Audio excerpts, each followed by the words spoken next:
Hi everyone, my name is Siamak Paulson and welcome to another episode of my podcast. Um, I've been planning for this episode for quite a while, and I got to know John a little bit better on LinkedIn. We've been collaborating on tailings news quite a bit in the last few months. So I've invited John Metzger to be my guest in this episode of the podcast. Welcome, John, to this episode.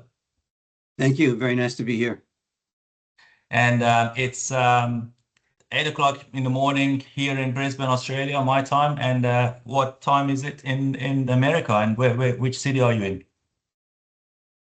Yeah, today I'm in Fishers, Indiana, just north of Indianapolis. It's about quarter after 5 in the evening. So kind of winding up the day. We had an early start. I think I was looking at a webinar from somewhere in Europe around 4 or 5 a.m. So Okay. looking forward London. to kind of shutting things down in a little bit, but happy to talk.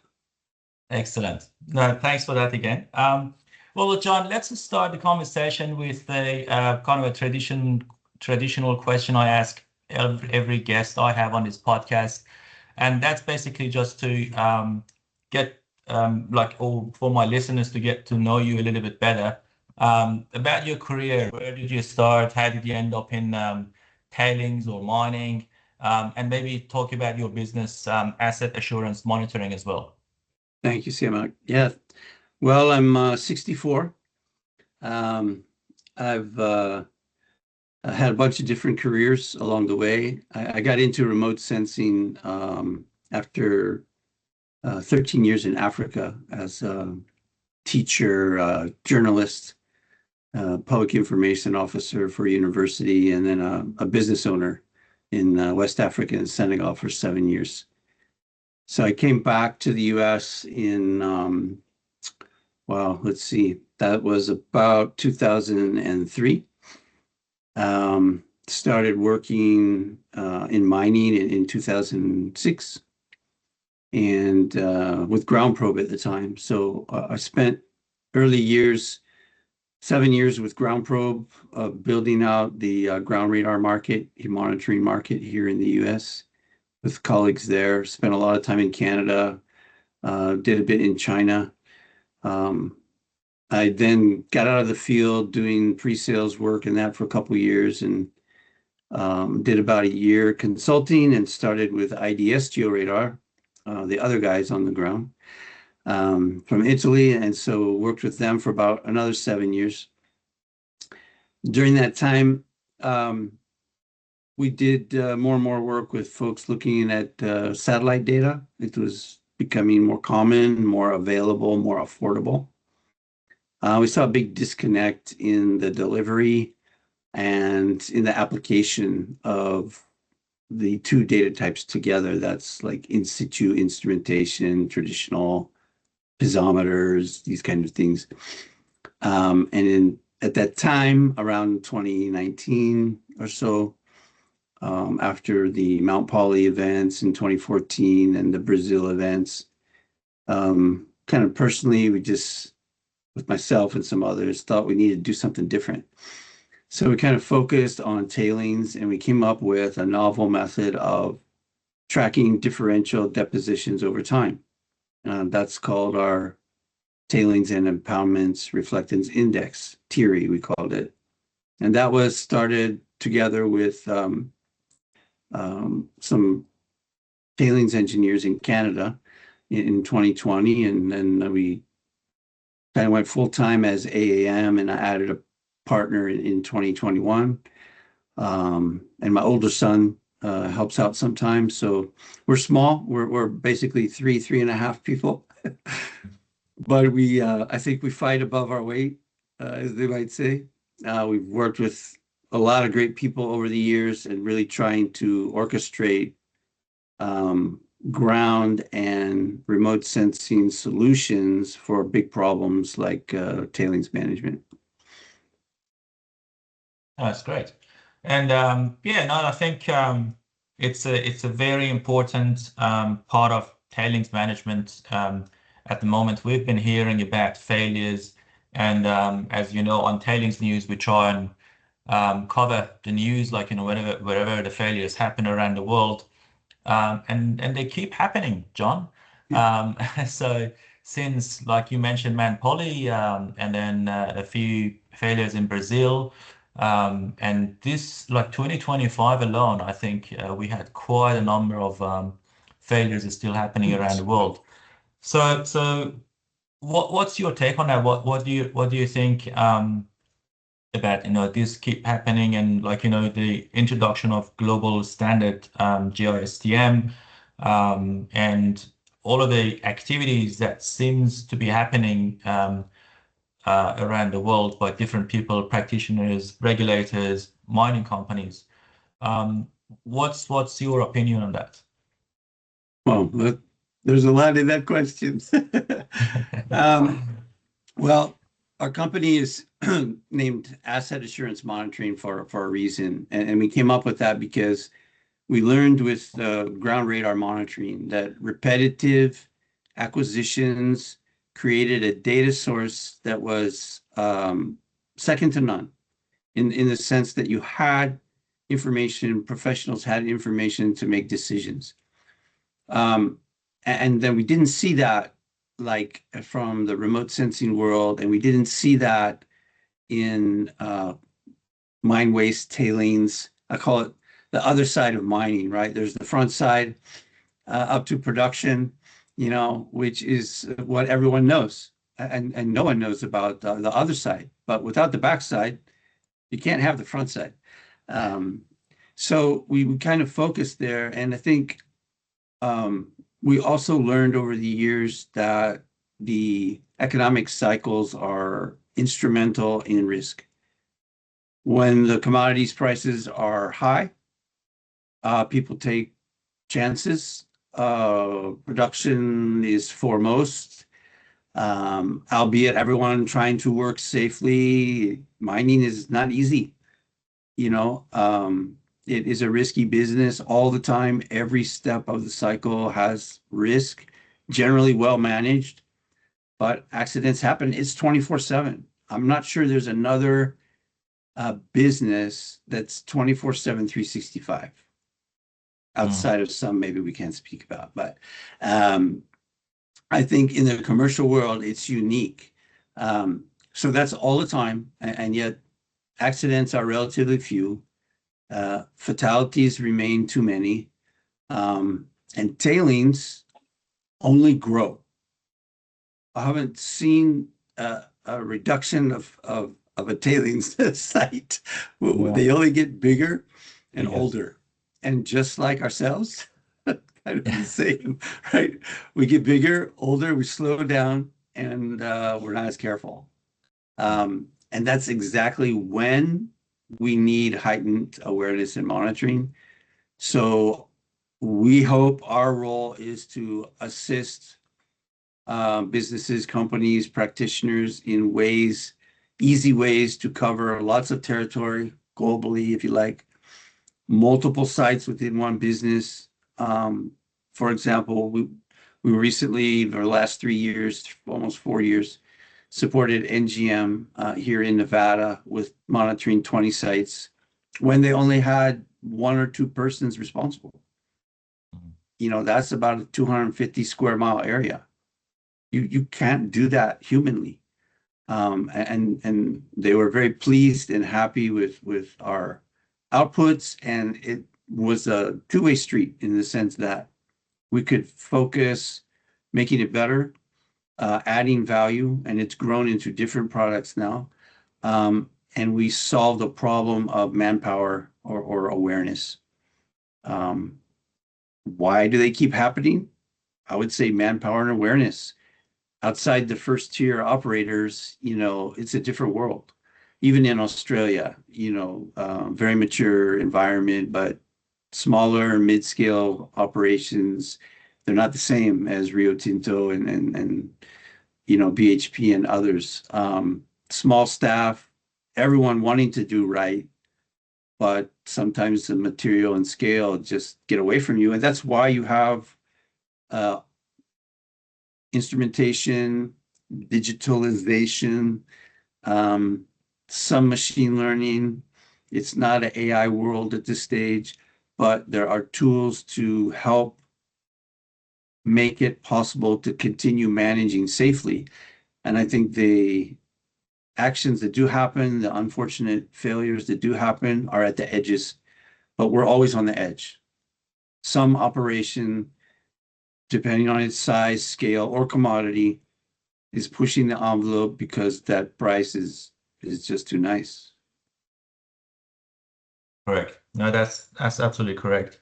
And the other thing, as you were talking about this, John, is so like you mentioned about Australia and the maturity of the industry here in mining industry.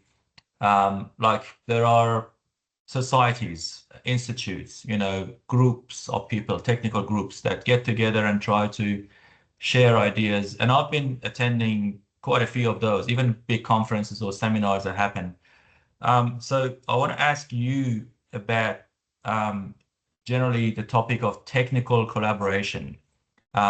What's the role of these industry groups, or and one big kind of reservation I've always had, especially with mining industry, is the amount of knowledge share within these groups.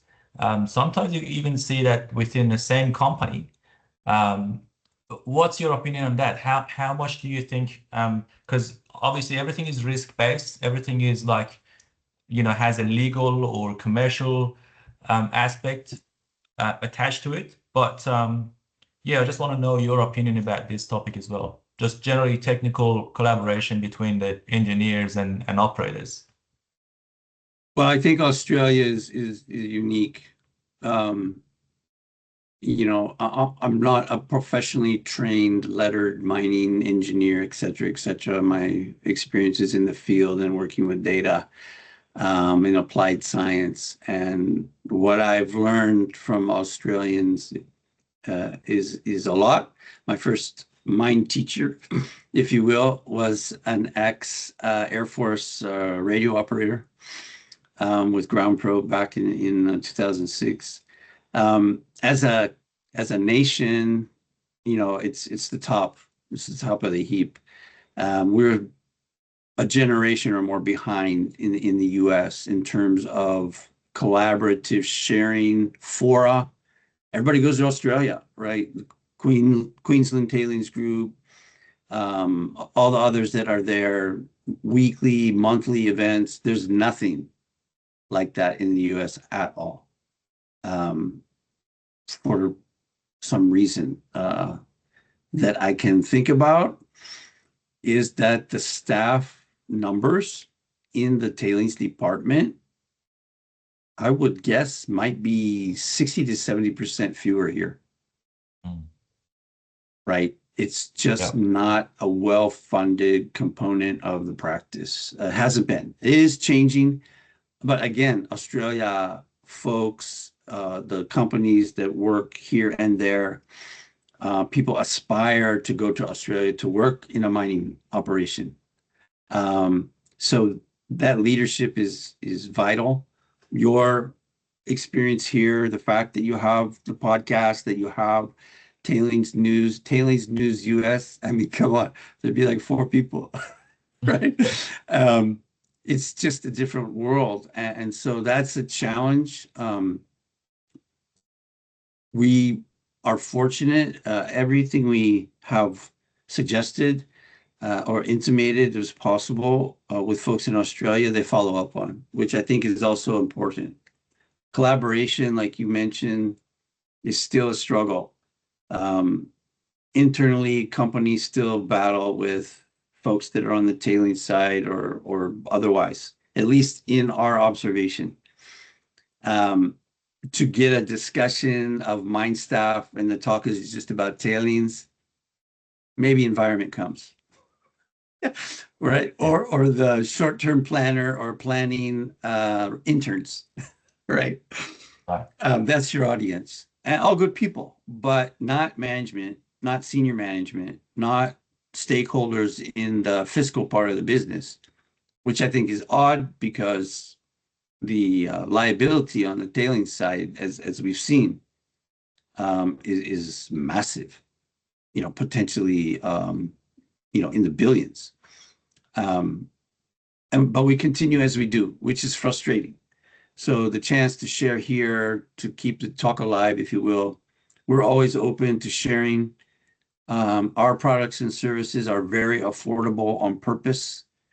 We work with consultant groups, WSP, AECOM, NIPEZOL, anyone who will work with us, or has a client that wants to, or end users themselves. So we are just a role player in that we create data that we believe has a significant value, but it has to be applied. And the audience to do that is much greater in Australia, which is a good thing. Continue to lead. People look to that. Yeah, absolutely. Yeah, no, I agree 100%. I think, yeah, and hopefully, I mean, one of the goals of publishing tailings news over the years has been to sort of create that global community, people who have the same interests, same profession, or are in the same profession, and basically try and create that value. So maybe I ask you another question before we jump into the my finals or closing question, John. Um, so there is a lot of missed opportunity, I think, that when you were talking about about the previous question. So what do you think? What would be some ideas or ways of having this community around and sort of essentially creating value and basically reducing the missed opportunity that is happening at the moment around our industry. Yeah, that's interesting you asked that. So we've been thinking a lot about that lately because the business part is hard. We provide data that most people really don't want to see, and we're not sure why. For us, it's like if I had a couple good shirts, but I could get a fresh one every week. I'd feel better, I'd look better, I'd be more positive, and my outward expression of who I was as an operation would be real. But that's a challenge for folks as we continue. We've thought about maybe it's not a business. I think this is not yet settled. It's not often spoken about, but we've suggested in several fora that basically tailings management should be global. Yeah. And outside of mine operations. I think there's a case for an endowment. It's outside of GISTM and GTMI and everybody's alphabetical, club, which all serve a purpose, but they're fracturing the progress. I think that was initially possible after Brumadinho, when the focus was immediate and everyday. Now you can take 10 roads, right? There was only one. Now there's 10, and every month there's another one. What if there was an agreement with the top 10? Has to come from them.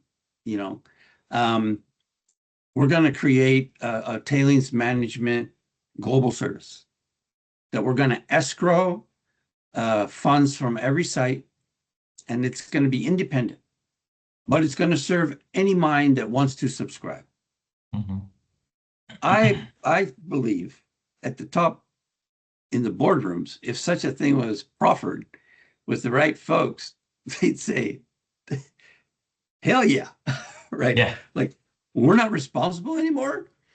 We're contributory, right? We're participatory.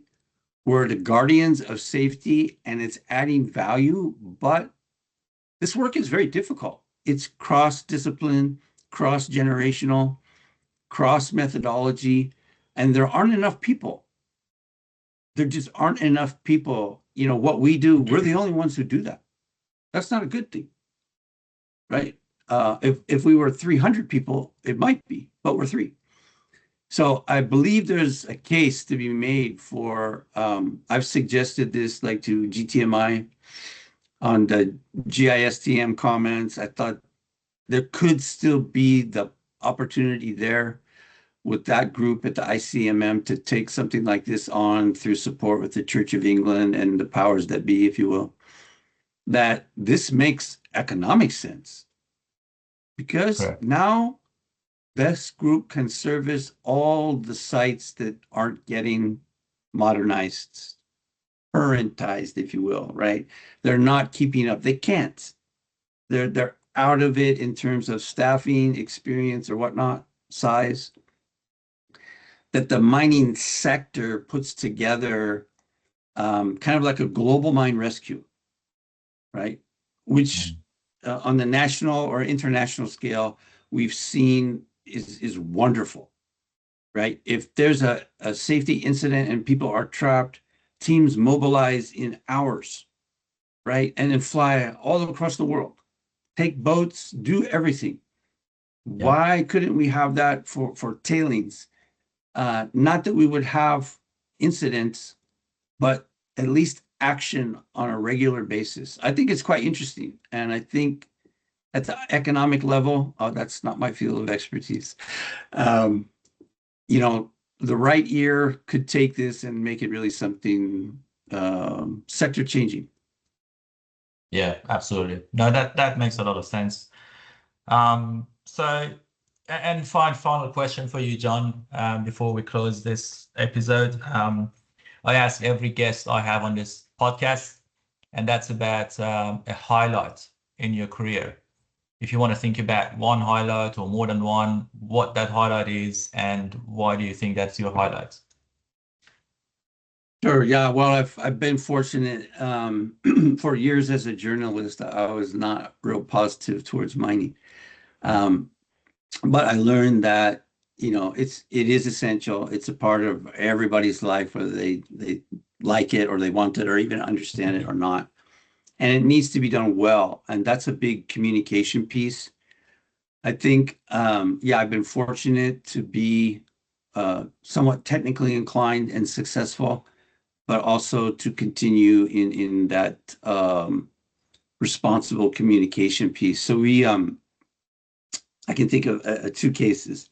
One quite recently, I just saw a post on LinkedIn from Ground Probe, my former employer, showing their geotechnical center where they now manage, their radars globally. And they have two of these, I think, one in Brazil, one in Indonesia. And that started back when I was with them. But how it really started was we started doing a daily report at a site called Lone Tree here in Nevada, ex-Newmont site. And it was my first posting. And I got sent there and I was managing the radar, right, with like a month or two of mine experience. And there's data, lots of data, and no one at the mine understood it. And so I kind of synthesized a daily report, an Excel sheet with 2 pages. I'd print it off and put it in an envelope on the door, right? And every day I would do it. The next day I'd come back and they were all gone. I didn't know where they were going, right? And then one day the health and safety guy came and he said, "Hey, John, I want to introduce myself. I'm the health and safety loss prevention officer." And I said, "Oh, hey, nice to meet you." His name was Dane. He said, "Oh, this report is great. If we're not going to be able to operate here, um, I can move staff and drills and equipment to other Newmont sites before they even leave on the buses." And I was like, "Dang, that's probably saving some big money. That's cool." So that's how the daily report started. And now it's, some, I don't know, tens or hundreds of millions of dollars of business, both for IDS and for Ground Probe.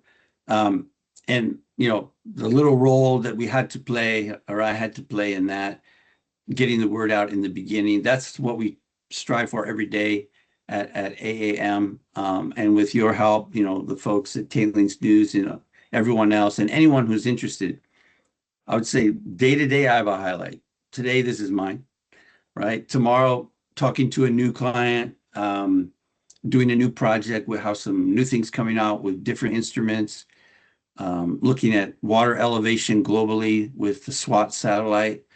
We made a little tool for that, and actually Cicero in Australia has shown interest in that, and so that's an amazing thing, right? Yeah. So what we do each day, I think, it just builds on what we did yesterday, and that's our kind of weekly highlight.